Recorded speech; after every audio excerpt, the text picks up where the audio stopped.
آیت اللہ شمس الدین اپنی کتاب ولی الزمان میں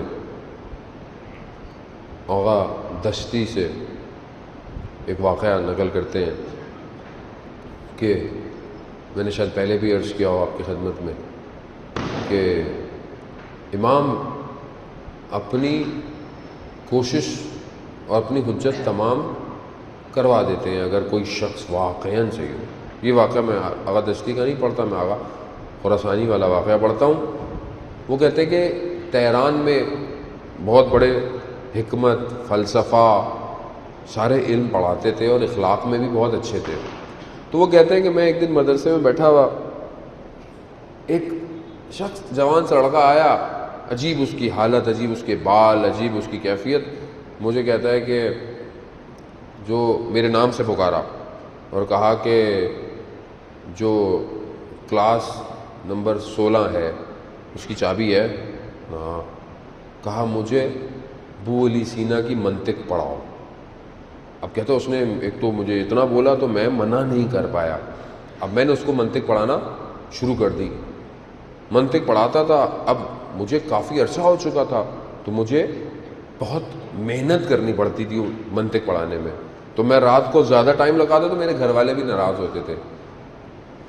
کچھ دن دیکھا کہ مجھے میری کتاب نہیں ملی اور ایک دو دن میں اس کو بغیر کتاب کے پڑھایا. تیسرا دن گزرا تو اس طالب علم نے مجھے کہا کہ استاد پڑھے بغیر کیوں پڑھاتے ہیں آپ مجھے، کیوں نہیں پڑھ کے آتے؟ اس نے بولا بھائی میں سیدھی سی بات بتاؤں، مجھے 3 دن سے نا میری کتاب نہیں مل رہی.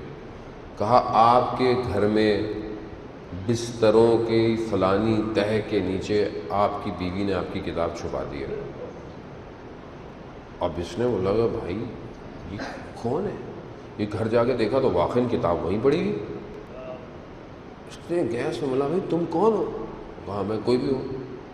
کہنا نہیں مطلب، کہتا ہے ایک تو تم نے میرے نام سے پکارا، میں تمہیں جانتا بھی نہیں تھا. پھر تمہیں یہ بھی پتا تھا کہ کون سی کلاس خالی ہے، تم نے اسی کی چابی مانگی. پھر اب تمہیں یہ بھی پتا تھا کہ یہ کتاب کہاں پڑی ہوئی ہے. تو کہہ رہا ماجرا کیا ہے؟ کہا میں فلانے گاؤں میں رہتا تھا، میرے والد ایک عالم دین تھے باعمل، اور وہ بڑا مجھے چاہتے تھے کہ میں پڑھائی وڑھائی کروں، لیکن میں نے اپنی زندگی کو ایسی گزارا ہوا اور دھیان نہیں دیتا. خوب ایک دن میرے والد کا انتقال ہو گیا تو گاؤں والوں نے وہ جو میرے والد کا لباس تھا مولانا کا وہ مجھے پہنا دیا. اب مجھے آتا جاتا تو تھا کچھ نہیں، میں نے محنت نہیں کی. تو میں نے انہیں اتنے عرصے اپنی طرف سے احکامات بتاتا رہا، خمس کھاتا رہا، وہ نیا بکرے وکرے جو دیتے تھے سب. کچھ عرصہ گزرا تو مجھے اچانک سے خیال آیا، وہ اللہ دیکھیں اللہ ہر کسی کو ٹھک ٹھک دیتا ہے. بعض علماء بیان کہتے ہیں کہ اس نے دیکھا کہ اس کا ایک بال سفید آ رہا ہے. اسے بولا کہ میں نے بھی مرنا ہے، قبر میں جانا ہے، عالم برزخ ہے، تو میں کیا حساب کتاب دوں گا کہ یہ میں سب جھوٹ کر رہا ہوں، غضب کا مال کھا رہا ہوں. تو کہتا ہے ایک دن میں نے سب کو جمعے کے دن پورے گاؤں والوں کو بولا کہ بہت مہم مسئلہ ہے، سب آئے اور میں نے ان سب کے سامنے اعتراف کیا کہ میں اتنے عرصے سے آپ سب سے غلط کام کر رہا تھا، اپنی مرضی سے احکام بتاتا تھا، اور یہ تو آپ مجھے معاف کر دیں. معاف کیا کرتے، انہوں نے جو کر سکتے تھے کیا. مار وار کے اس بیچارے کو کپڑے پھاڑ دیے بیچارے کو. وہ پھٹے ہوئے کپڑوں کے ساتھ کہتا ہے میں شہر کی طرف نکلا. کہتا ہے مجھے رستے میں ایک بڑا باصفا بڑا نورانی سا چہرہ ایک شخص ملا. تو جب وہ میری اس تڑپ کو میرے اس کو تو کہا کہ تم پڑھتے کیوں نہیں ہو، تم علم حاصل کرو. کہتا میں کہاں جاؤں؟ تو کہتا ہے اس شخص نے مجھے آپ کے پاس بھیجا اور یہ ساری باتیں مجھے وہ شخص بتاتا ہے. اب یہ عالم دین تھے اور باصفا تھے، یہ سمجھ گئے کہ یہ کوئی اور نہیں امام زمانہ ہے. لیکن امام زمانہ نے اجازت نہیں دی کہ یہ طالب علم امام کو پہچانے. تو کہا اچھا تمہاری ان سے ملاقات ہوتی ہے؟ کہا ہوتی رہتی ہے. تو کہا کبھی کبھی میں ان کے ساتھ کھانا بھی کھاتا ہوں. تو کہا اچھا کہ ان سے ملاقات ہو تو میرا سلام دیجیے گا. اور کہا کہ ہماری زیارت ہمیں بھی کرا دیں کبھی. کہتا اچھا مسئلہ نہیں ہے، میں کہہ دوں گا. یہ گئے، واپس آیا طالب علم، کہا کیا ہوا؟